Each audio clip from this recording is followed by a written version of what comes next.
Hello and welcome to this review of this new article from Wizards that we have gotten. It's about the state of the game and mostly about Alchemy Horizons, as there have been a lot of complaints about the new cards, about Alchemy as a whole, and I think with the new set everything has exploded a little bit. So I wanted to see what Wizards wanted to say and actually take a bit of a look at their reasoning why they are designing like this right now, and I try not to give too much of an opinion around that, but I've made this long article a lot shorter. Like, for example, the first paragraph was a lot of text, but it just says, hey, we wanted to change the Alchemy format.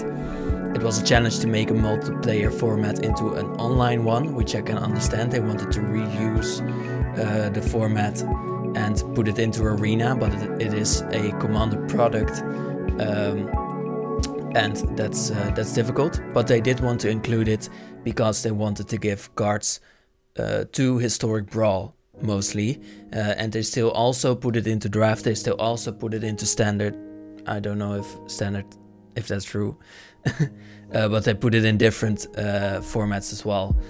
So that's why they needed to design weird stuff from that, and they had a lot of constraints. But I did want to keep it in their Commander roots. So one thing they did was to change the backgrounds, which said that you could sort of conjure up a card to be your second commander as an enchantment.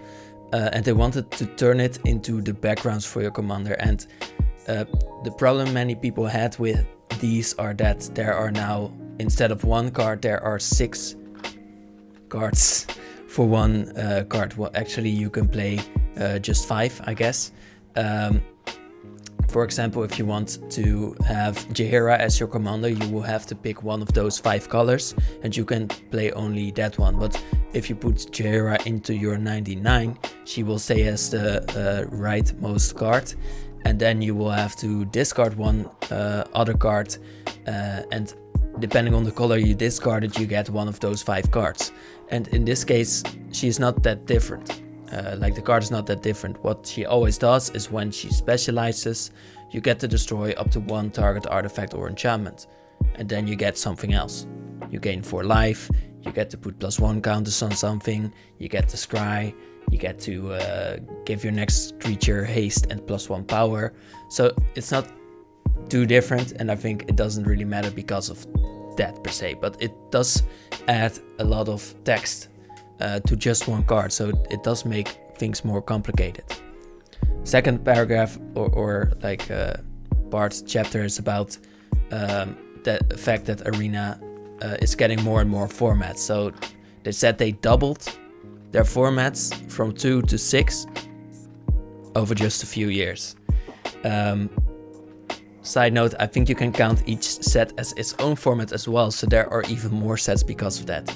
For example, if we look at Draft, there are multiple Draft formats at one time, and they need to design those as well. So those are multiple formats that you still have to design. For example, if you have to look at all of them at once every time. So what will change in the coming few weeks? Well, Alchemy Horizons will bring new cards. We will get an Explorer anthology for the format Explorer, and there will be a Historic anthology, which, by the way, do not really have creative names, but I guess with the amount of formats that we get, that's a plus, of course. Well, it's a bit hard to be creative, I guess. But Historic Anthology 6 will have 20 new cards, and Standard will get drafts, they said, because Standard players want new cards so that they can build decks. So Standard players should be happy to play a lot of Draft to get their Standard decks. Dominaria United will come too for actual Standard decks, and Brothers War will be coming too this year. So there are 2 more sets this year. So their argument is that there will be enough sets to go around, and we should be happy with the amount of sets that we get. And of course, for a creator it might be hard to keep up. I, for example, really can't with the way that I've been making content, but that just means that we will have to choose which formats we focus on, and some of them will fall away, and that might mean that you, for example, if you really like Dominaria or something, or you're interested in the Brothers War, it might be that your favorite content creator will not be able to make too much content for one of those sets. They will have to choose, and you will have to choose between content creators. I mean, there are enough of us as well, so it just means that we will need to make more choices. Both will also get alchemy sets, which I think is interesting as a statement, because they don't know how successful it will be. They will be doing rebalancing as well, so there have been a lot of rebalances, and to show you a bit here, there are a lot of them. For example, what they wanted to do is they wanted to tone down the power of black-green sacrifice, so Cauldron Familiar is a pretty good one for that. It can't block now, so it's a little bit less versatile. One play pattern you had was with sacrificing Cauldron Familiar, and you could block with it as well, and that had a lot of upside for you. And well, it's a bit less of a defensive card now. It's just, and as an attacker, it's not worth anything basically. Then we have Meat Hook Massacre, which was really strong because it could also give you a life whenever an opponent's creature dies, and you want to kill your opponent's creatures with this. So you could use this as defensive as well. So the food deck becomes a lot more aggressive. Another deck that they wanted to tone down is red-blue, well, mostly Phoenix, that they wanted to target with this. And so they put down some of the red cards that are defensive as well. So this one becomes more aggressive as well. Is that a problem? Well, if there are other answers, it will be a problem for those decks. So those decks will be more balanced. And we know that was another one. We see a really harsh one coming up, but we know that only gives you her effect once per turn. And she's unbanned actually, so that's pretty interesting. They've found a way to put Winota into the game again, but right now it was too difficult to beat both in the early game and late game when triggering multiple times per turn, so we made it once per turn. I think that's legit. Does make her more fun? No, but you can at least play her, so I think that's a step forward, and they will have to look at rebalancing later. They did ban another card, so of course sometimes there's just not a solution, and that's why they banned a card. They didn't know how to tone down the card without changing it, so yeah, there we go. So why was it banned? I'll get to that later. But they have boosted some other types, so for example +1 counters are boosted. Let's see, yeah, +1 counters. Maybe only +1 counters, is that the case? Oh, and instant sorceries and wizards, which they wanted to tone down, but I think they're going more towards a... I don't know, that's a little bit weird. What's their explanation? Decks built around instants and sorceries often have few or no creatures to interact with. We are buffing creatures and other cards that synergize with instants and sorceries to encourage more decks that are easier to interact with. Oh, so because you only use instants and sorceries, you get to well, not really interact with them so easily, so they make the creature stronger so that you can at least interact with something, I guess.